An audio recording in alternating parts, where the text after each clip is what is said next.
Hello people, welcome to round 2 of GX UK Senior. We're down in sunny Lydd, if you're wondering where it is. A little graphic for you, right on the south coast of England. It's the right mission for most people to get to, but it's a wonderful place to come. And you join me for morning practice. So the morning practice is basically just a shakedown. Testing was the day before. And testing was interesting. There were some really good moments, but I missed quite a lot of the day from a few reliability issues. I managed to snap a chain, and that took a little while to get together.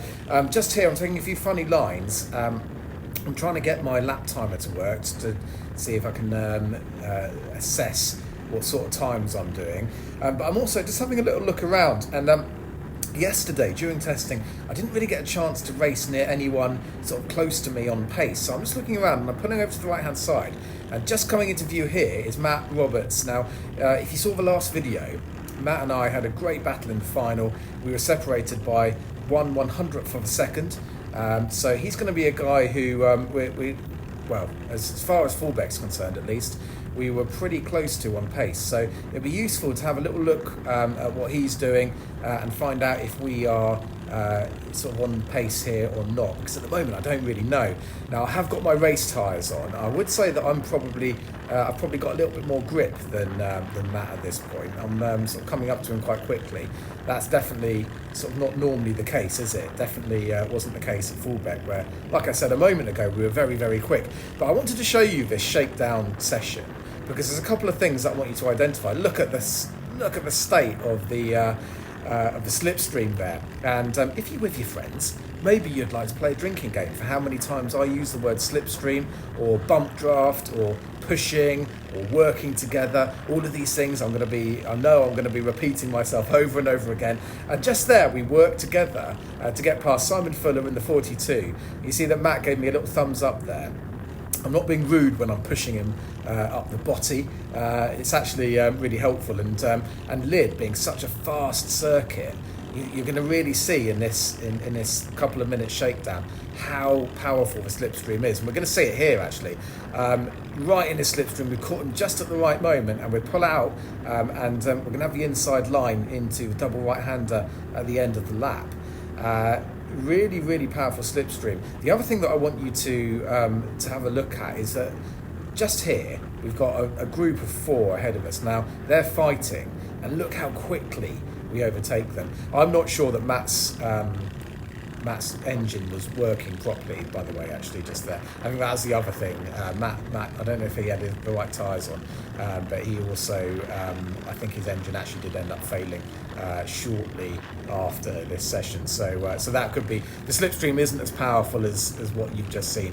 But what is very powerful is when you start fighting with people, you're going to really, really slow yourselves down. These guys were about a quarter of a lap ahead of us as the slipstream helps us get past Dom Hemp there, and that's it. The checker flag comes out, so it's a really, really quick session. I think we were slightly delayed. Normally it is a little bit longer than that, but we have to try and get back on schedule, so it's just a quick little session there.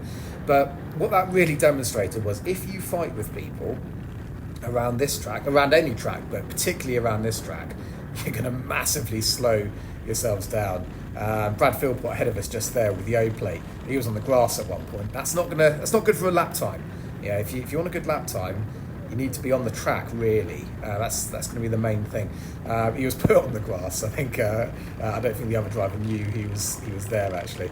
But yeah, so the slipstream super powerful, and fighting super detrimental to lap time. So we're going to have to think really hard about how we approach this session.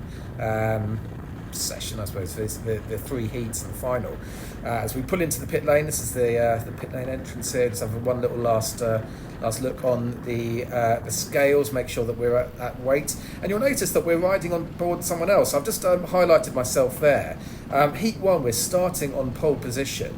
Never a place I particularly like to start on. And thank you very much to Rich Melton-Baxter and Alex Van Gien and Andy Hicks. We're away, and me in the 14 there, I don't turn in and get an amazing kind of launch by virtue of the fact that I was able to open the steering more quickly. I was able to get really, really good drive, and I'm away. And Rich here, we've got the 79 of Tim Kansas and the 88 of Alex Van Gien, and then we've got Rich Melton-Baxter that we're driving, or we're riding on board with now. I have to be honest, I looked behind me at one point and I had this very, very kind of arrogant assumption, given we know how important the slipstream is, as Alex is demonstrating here with a move on the 79 of Tim Kansas. I turned around and I saw that I had a bit of a gap, and I was like, right, these boys, as Rich goes up the inside of Tim as well, these boys are probably going to struggle to catch me now. I'm going to switch to Alex Cam. We've had Rich Cam, now this is Alex Cam, and you can see actually that all of my looking around and sort of dawdling about and taking it easy, I thought that I'd broken the toe. And I thought it was going to be much more difficult for anyone to catch me. Alex Van Gien here is about to prove me absolutely wrong, and he's not the only one.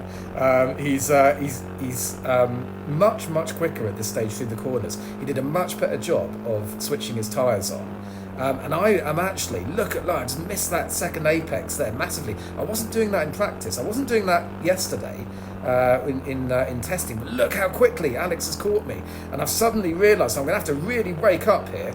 And already I'm going to have to start going defensive. That's not ideal because the rest of the field, well over 20 carts in this field, they're going to be benefiting from the slipstream. They're going to be, if they work together, much quicker. And again, I missed that apex there. I'm going to have to go defensive again. And actually, we do get quite a good run through the horseshoe here. And we've won ourselves back a couple of extra cart lengths. But Alex is going to have the slipstream. He's going to get much closer again.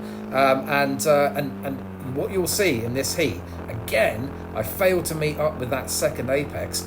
What you're going to see here is that I'm not going to drive particularly well in this heat. Thankfully, during the rest of the day, I do actually wake up. I do actually improve. I don't know why.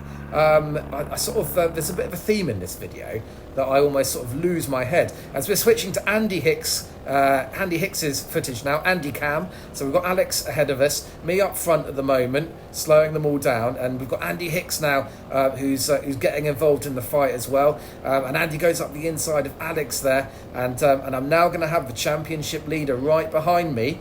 Although Andy's move on Alex has cost the pair of them a couple of cart lengths, it's not going to be long before Andy, who does meet all of these apexes, is going to be on me. And again, just like Alex, Andy is much better through that chicane there. And well, what I was going to say a moment ago is I don't really know what happened to me in this first heat, because I almost sort of think because I've got my race tyres on. You get one set of tyres for the whole season. I had my race tyres on. I was starting on pole. I got a good start, and then I seemed to think, right, I'm going to preserve the tyres. I don't want to take any life out of them. And then Alex and now Andy very quickly, as Andy gives me a bump draft there, and I give him the thumbs up, thank you for that. These boys behind very quickly demonstrated to me that there was absolutely no time for any messing about.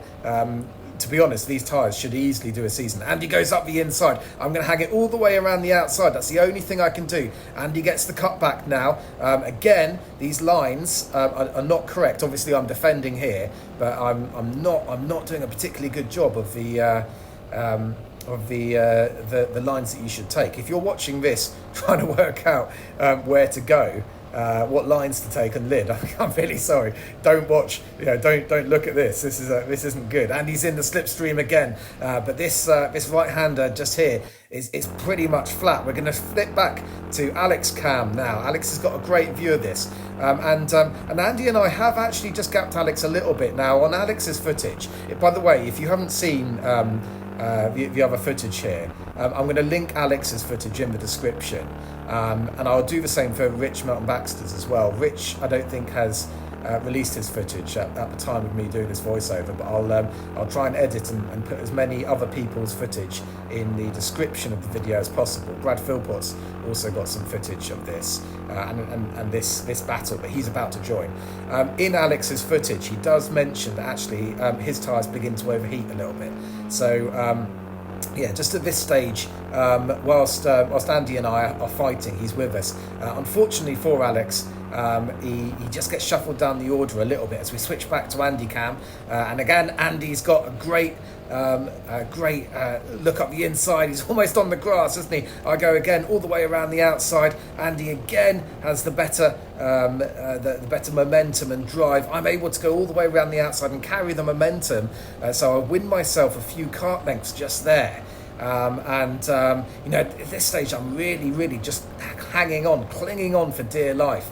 I know that the slipstream is powerful. I'm not necessarily aware of how much more I could be taking through the corners, and I'm definitely just here. You see how I'm missing the second apex there? I wasn't doing that yesterday. I wasn't doing it in practice in the morning. I don't know why I've suddenly started deciding to do it when it matters in the races, but yeah, whatever. I do take a little bit more speed through the chicanes that time, though. I am sort of beginning to wake up. My tyres are beginning to wake up as well now. Now I'm putting them through sort of some more racing speed, but again, I know that this section here is going to be flat. Andy's gaining as I punch a hole for him in the air. He's going to be getting closer. A little turn around there. I can see that he's not going to be quite close enough this time, but I just take too much speed in the entry to that section, and I lose it on the exit, and Andy gains massively again there, as you can see. It's really obvious, isn't it? And Andy is faster through the chicane as well. He's just got his nose up the inside, so I give him space and I go again all the way around the outside. Now switching back to Alex Cam, you can see what's happened here. Brad Philpott has taken advantage of Andy and I fighting, and he's just made the move on Andy up to second place now. Jacob Sharrock's also made the move on Alex. So this is what I was saying, that Alex's tyres have just started to overheat, so he was able to make a really good start. But he's suffering for it a little bit now. Switching back to Andy Cam, and Brad Philpott's now joined the party. So again, we've got yet another fast driver right on my tail as I miss the apex and give Brad an invitation to attack me. Andy quick through the second chicane there, and Andy sort of just half thinking about a move on Brad. Brad has to defend. That's good news for me, isn't it? I'm now going to win just a kart length or two, but again we've got a back marker just ahead of us, and this is terrible news. I catch the back marker just at the wrong time, and actually I lose all that time, and I'm definitely having to defend. I can feel that Brad's much closer to me now. I take a suboptimal line into the final corner, and again, because Brad's right there, I'm going to have to defend into chicane number 1, miss the apex for the second part of it, and Andy and Brad are really close alongside. Brad goes for the move, the same one as Andy did, and again I'm just able to hang it all the way around the outside. Brad's right behind me now. Brad gives me a little push to make sure that I get to the apex first, because he is obviously not overly keen on the idea of Andy going around the outside of the pair of us. Brad and Andy side by side through the horseshoe. They just go for the same bit of tarmac there, and just make a little bit of side-by-side contact. That lets me get away. That's really sort of vital. That's going to be really important part of the story of this heat for me. We've just entered the final lap. I've turned around and I can see that I've got a small gap. Now I know that gap can be eroded very quickly if I don't take absolutely everything from the corners, because also the slipstream is so powerful. But just looking around this corner, I can see that the yellow flags are flying. So I'm not sure what's happened actually behind us, as the hands go up to acknowledge the yellow flags. I can see that something's gone on, and as we switch back to Alex was almost taken out in the issues that came about. Just there on our right hand side, that's Jacob Sharrock. He was taken out by by a spinning cart. He was unfortunately, I think, an innocent victim. I'm not entirely sure what happened, but that was my first ever heat win. I managed to hold on. I didn't drive particularly well, but we got the job done. So it's a P1. Now we're starting heat 2 in P number 8. I actually went up one position. Again, going all the way around the outside has really helped. We've gone past Matt on our left-hand side. Alex Van Gien and Simon Fuller get tangled up just there. I give Alex a little boot up the rear and it distangles their wheels, and we've gone all the way up to 4th position. So it's a really, really good start. Done Matt Roberts and Simon Fuller and Alex Van Gien just getting to the side of each other has not helped them. So we've gone up from 7th, actually, as it was in the end, with a DNS from someone. And you can see now that we've got the slipstream, there's going to be a slightly different story here. We're not going to be defending, and actually we're meeting up with that second apex far more this time as well. And I've learned my lesson. Look, have a look at this. Now we're able to take much more speed through the chicane now. I seem to have woken up. Which is kind of in no man's land on the outside of Alex there, so not much we can do, but we've got another good exit. We look up the inside, Alex defends as he is totally entitled to do. We get another good exit, and just at this point here, whilst Alex defends again, I can see that Brad Philpott and Sebastian Musica just are beginning to disappear up the road. Those guys were in P1 and 2. We had a good run through the horseshoe, but it was a bit too good. We met the back of Alex just before we were able to pull out of the slipstream. There was only kind of one line there. So at this stage, I'm seeing these two up ahead disappearing off down the road, and I'm going to stop fighting Alex for a moment. We get another good run through chicane number 1. And I'm just going to start pushing Alex forward. It's called bump drafting. I'm going to bump draft Alex. And you can see that even just by a couple of straights of doing that to Alex, we've reeled in Sebastian by quite some margin. So actually, sometimes it really, really pays off not to fight. Although Alex doesn't know that I'm sort of planning on working with him at this stage. He goes defensive there. But we've massively reeled Sebastian in. Now Sebastian is going to be vulnerable to the slipstream, and by being just underneath Alex's rear bumper and Alex having the inside line, we're able to make the move we're both able to make the move. Now Alex has lost the slipstream, he's lost the DRS, if you like, of the cart in front. At this point I'm feeling really, really confident. I think I can get him, but just here I felt something really, really weird happening to the cart. I'm not sure what's happened. Andy Hicks goes through there. We're going to get him back on the cutback, but I'm certain there's something wrong with the car. I'm not sure what's going on. We're on the inside, but we're going to let Andy go. I'm absolutely certain there's something not right, and we're proved correct just here. And that, ladies and gents, is the problem. The front left wheel came off.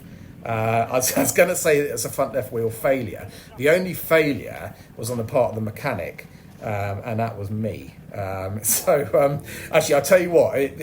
There I am. Yeah, look, little bit of swearing, a little bit of disappointment. That was the battle for P2. Obviously, I don't know whether or not I would have finished P2, but we were in the battle for P2. That's going to be a DNF now. And no points, so it's going to be absolutely disastrous for the day. The front left wheel came off. I'm using K-nuts. Like I say, I learn something every time I go out on track with GX UK. I didn't realise that K-nuts were almost sort of single use, and thank you to Tim Kansas for mentioning that. Oh, by the way, I'm just going to turn the camera off.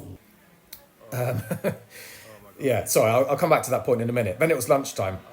Super, super hot. I had this child slushy for lunch.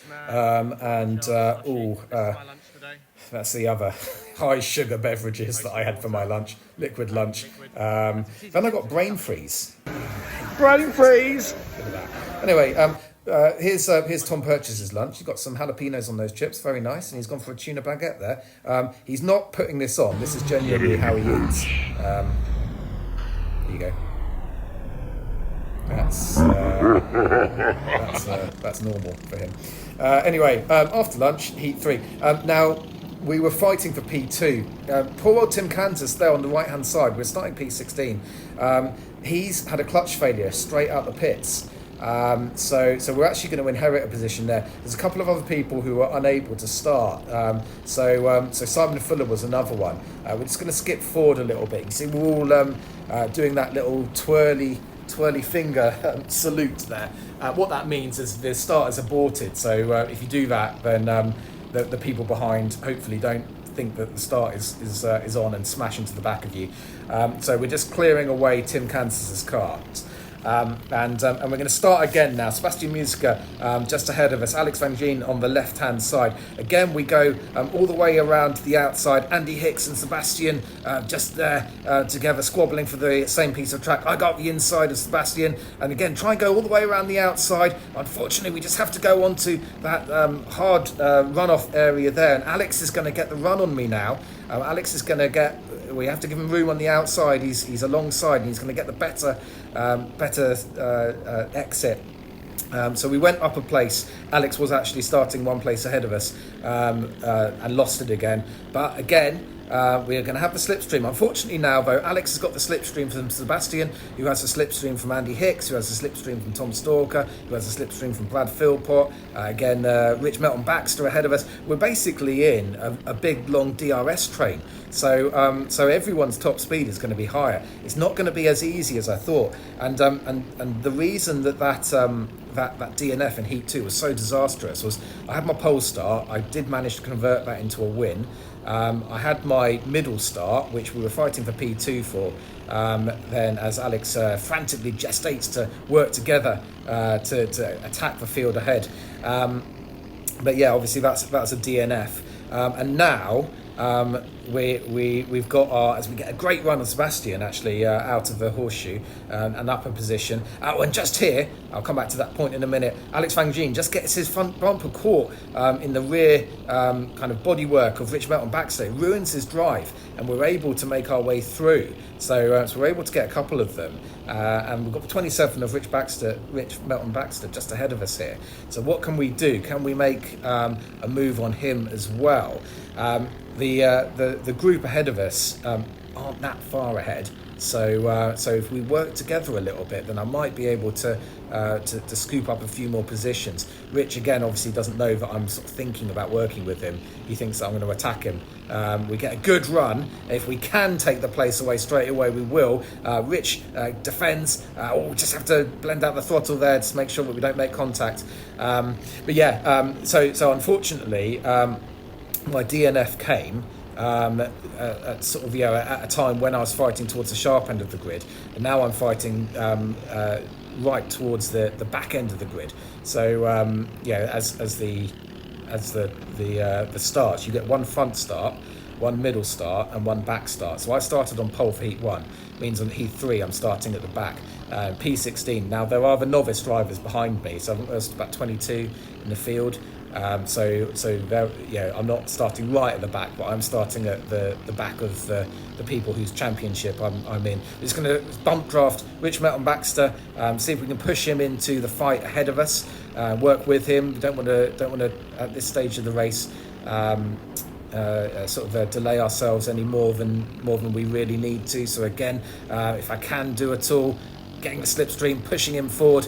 I was going to say a couple of thank yous just whilst we're watching it. Oh, sorry, just here. We took a big hit from behind. Everyone was a little bit slower through chicane number 2 there. We all had to check up. Unfortunately, Alex Van Gien didn't realise that we were all slower. He hit the back of me. You see, we've lost a load of time, but unfortunately for him, his front bumper, I believe, actually got caught underneath his front wheel, and he had to get out the cart and resolve it. So poor old Alex there. Not really anything he could have done about that. As we get a good run, can we make the move on Rich? No, we decide we're not far enough alongside. We're going to back out and try and attack him further down the lap. Unfortunate one for Alex there. Everyone sort of checked up. I have to admit, it doesn't really show in the footage, but I was a little bit surprised by how slow everyone was. I almost went into the back of Rich, and then Alex did go into the back of me, and unfortunately for him, that's cost him big time as well. A couple of thank yous. Thank you to Tim Kansas for his help with the maintenance this weekend. and thank you for him for this little piece of advice, and actually Alex Van Gene. I didn't really realise that K-nuts are kind of almost single use. I've been using my K-nuts pretty much since the start of the season, and the season testing and all of the sort of testing that I've done. Nylox are better, but unfortunately my wheels don't quite fit them. You have to mill out your wheels or something. I don't have the wherewithal to do that.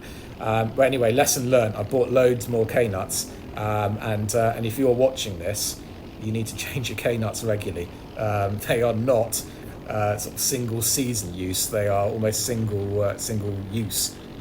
I'm going to push Rich Melton-Baxter here now, because just like we did before, we might be able to gain a place. That was Tom Purchase. Unfortunately, he had too big a lunch and he was a little bit slow down the straight, and we were able to push Rich through. Rich gives us a thumbs up, says thank you. I'm not sure he would have gotten through there without a little bump drafting from me, but it's not particularly altruistic. You know, it makes it sound like I'm sort of pushing Rich through for the goodness in my heart. I'm not. I'm pushing these drivers because I think that I can get up and alongside them and get them a little bit get myself in another position.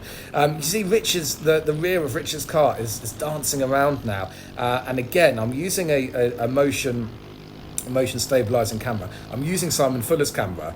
Thank you, Simon, by the way, because like a complete idiot, I left my camera on after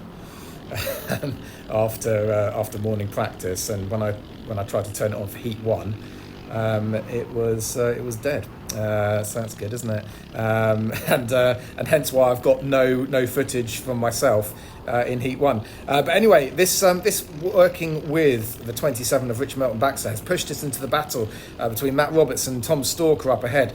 Can we do what we did to Tom Purchase? If we work together, can we pick up the scraps from the battle that's ahead? Again, I go for the inside line, but when I pull out the slipstream, I haven't got the top end speed that I need. I'm good through the corners, but you know, it's almost like the opposite of heat 1 when I was terrible through the corners, but managed to make it work.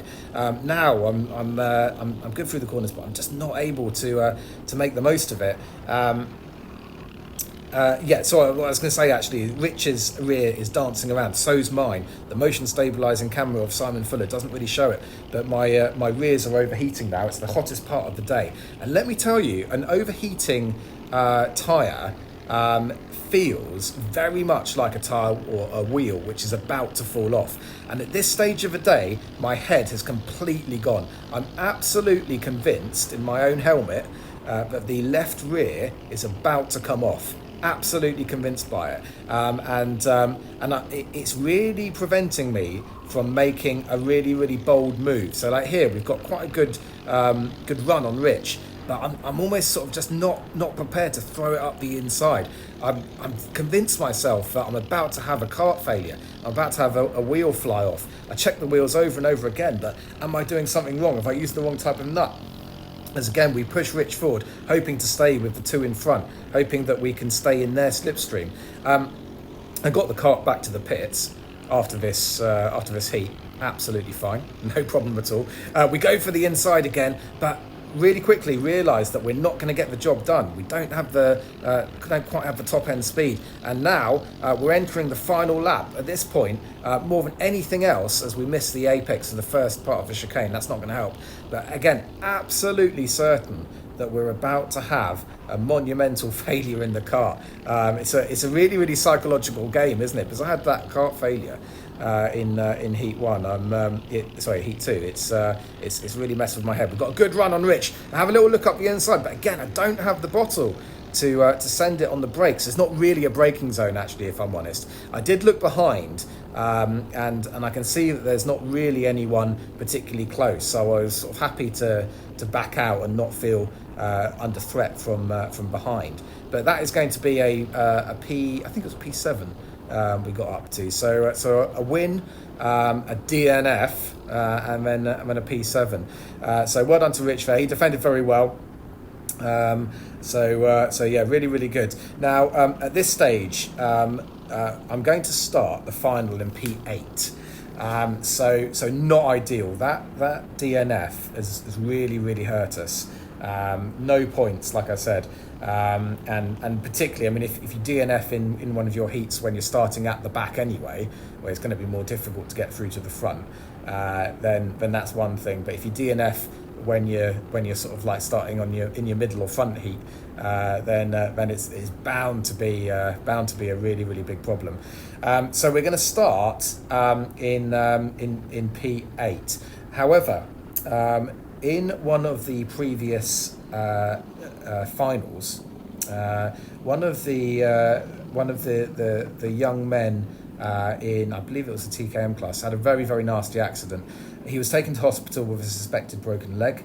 I'm really, really pleased to say that he was discharged from hospital with, I think it was just bumps and bruises. Young man, I've no idea if you're watching, but I think I speak for everyone when I say we wish you really, really well. And look forward to seeing you back in the paddock as soon as possible. What that did mean was that the final wasn't run. The ambulance had to go, which meant that there was no ambulance in case anyone else sort of came a cropper. Absolutely the right decision to make, but it will mean that the starting positions for the final are the end positions. That's the championship table. Look forward to seeing you at Hooton. Thanks for watching Mango Motorsport, a community for racing fanatics.